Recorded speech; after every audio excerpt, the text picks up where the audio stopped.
Getting ready for alt season. Those are words we have been hearing for a long time actually in crypto. And I know it feels like our emotions are just tugged along a string, right? But there's nothing we can do about it, friends. If you're going to be in anything long term, you have to disconnect yourself from the short term. But when the good times come, you also need to prepare because your emotions are going to overwhelm you. Just like they overwhelmed us on the way down. A lot of people have sold. A lot of people left. So now, as we get some friendship and justice, I just want you to remember where you came from, not to do too much leverage, and just really be careful about the other weak hands with you. Because that's what I've taught you, right? All along here, friends. Over 5,000 now videos here, like highest value content in crypto. Tell your friends and family, like and subscribe. That's what I've told you. In markets, it's not about the thing you're actually trading. It's about the people who own it. All right? The thing you actually trade, friends, yeah, I mean, like, okay, people do say, well, you know, if you hold something fundamentally great, you're going to be cool. Yeah, but speak to people and try to get everyone to agree on what's fundamentally great. Actually, what you'll find is what most people say is fundamentally great is just something that's gone up for a long time. But you're like, wait, whoa. You're telling me people only think something's great when it's been expensive for a long time? Yes. They love buying high, don't they? So think about these principles as we move forward. I want to now show you this cool piece, friends. Look, Isaac Newton, inventor of gravity itself. Isaac Newton, friends, one of the funniest charts of all time. He invested into South Sea stock here. You see that? He invested on the momentum push up. It goes up, he invests. Then he actually sold. You see that part? Look what happens next. Newton's friends get rich. All right. This happened. This is real. So he buys, he sells. Actually, it's funny. He made a 2x.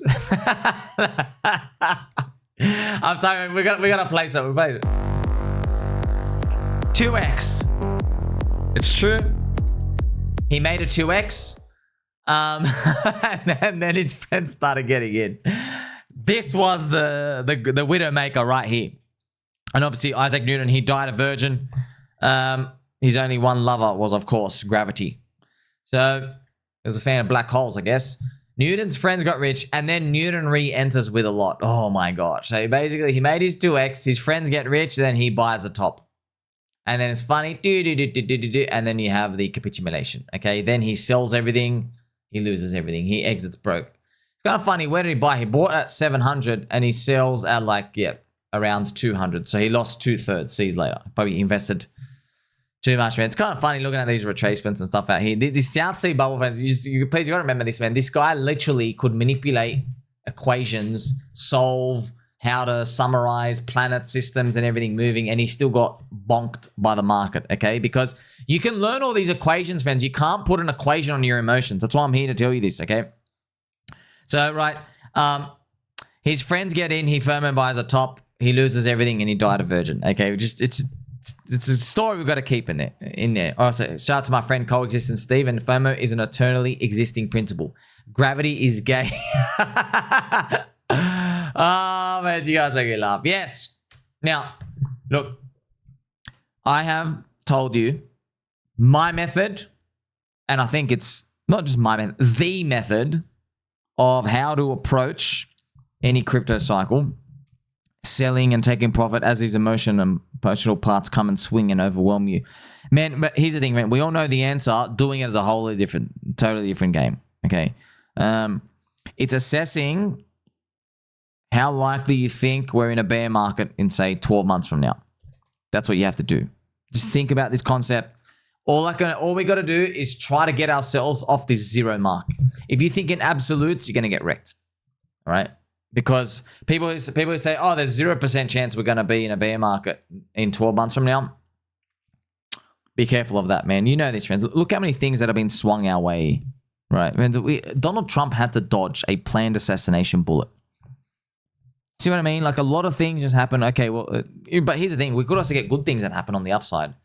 But if you say, all right, there's a 30% chance we're in a bear market in 12 months from now, that probably telling yourself, oh, you should have 30% of your portfolio pretty much exited. Okay, that's into stable coins or Bitcoin or whatever it is. Sometimes, friends, we use these crude little metrics as well for alt season. Have this nice swing. Remember this index, because it's a nice oscillator, the index is nice to look at. But the truth is, the index, it just grabs the top 100 coins. If Bitcoin is up 1% and your coin is up 2%, they go, oh, alt season. You are added to the number. Okay, you're outperforming it. But alt season's got to go a lot more higher than that, right? But still, at least it's something to look at. Okay, and this thing was going to fluctuate over time. Remember, I do have my exotic top signal list, just like key markers where I hope we kind of hit this point where a lot of them have pinged. For example, a public ICO raising $1 billion plus. That's one of the pings. Ty Lopez comes back. Jim Cramer's bullish. Coinbase App Store ranking #1. When that happens, I hope they all happen, but you know what I mean? Like I could be making videos like red thumbnails with like warning signs. I'm like, look, man, we've hit all these exotic top signals. Yeah, there could be a few I'm missing, but we've hit all of these. Like now you're looking for other things that haven't hit right now, and we've already hit the stack. Right? They already did give us the Bitcoin and Ethereum spot ETF. They gave it to us in 2024, right?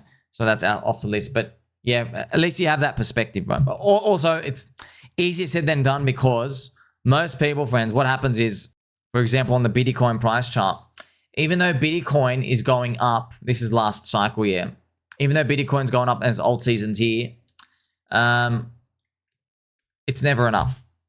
All right, but also I weep, man. I weep a bit because like look at what happened last cycle, how scammed we got, man. Like, friends, everyone was anchoring to 2017.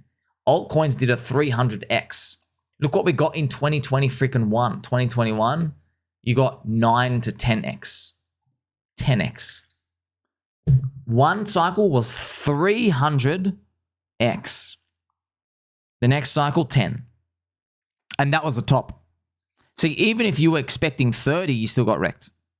And you're saying, oh, last cycle was 300. I'm going to get out at 30x. That's dividing it by 10. I'm super safe. Nope, wrecked. See, so it's tough. It is tough. What do you do? Well, helping to think about probabilities, that helps as well. Also, remember, friends, the big part of it is, and most of you don't have to worry about this, but it's getting turbo long in the bear market. Because now it's been such a long time. I'm sure everyone's bags are like pretty much packed. Right, you're just praying for like USD value appreciation, but that's what it comes down to. So because you don't know that thing is going to stop early, if you can protect yourself from that future death scenario, that trap by buying more in the bear market, right, accumulating as much as you can, using your DCA savings, getting a second job, selling that third car you don't need. If you do these things, you just increase your position size. It will raise the odds that when exotic top signals start getting hit, you can peel something off, okay? Obviously, in an ideal world, I like to say, oh, everybody sells everything and we all walk away. No, it doesn't work like that, right? But at least we get to be on the journey, right? Man, I still remember these things. You got to learn from these periods, friends. What happens up here, just all these third cycle curses stopped. It was kablonked. China scammed us.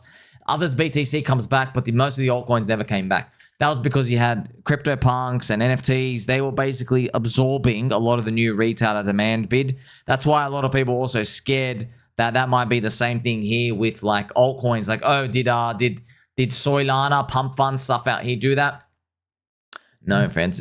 Remember, Solana PumpFun is a response to how the market cycle's been going, where people realized that every ICO, every launchpad, every long-term project just freaking goes down for 4 or 5 years and they get abandoned most of the time. So people shorten their time frame. They keep shortening it and shortening it and shortening it over and over and over again. Okay, that's what it comes down to. It's a natural response from everyone. It's not like PumpFun ruin everything. It's that no, we're all naturally going down shorter and shorter, but then you devolve into degeneracy where people just say, "Oh, just give me a JPEG to trade for the day because I want to dump on everybody." But then what ends up happening is it's totally PvP because the type of scum that come into that game, guess what? They're getting rinsed by like LA Vape Cabal foot sniffers. and just all the other general scum. They're just like they're using him for food. Okay.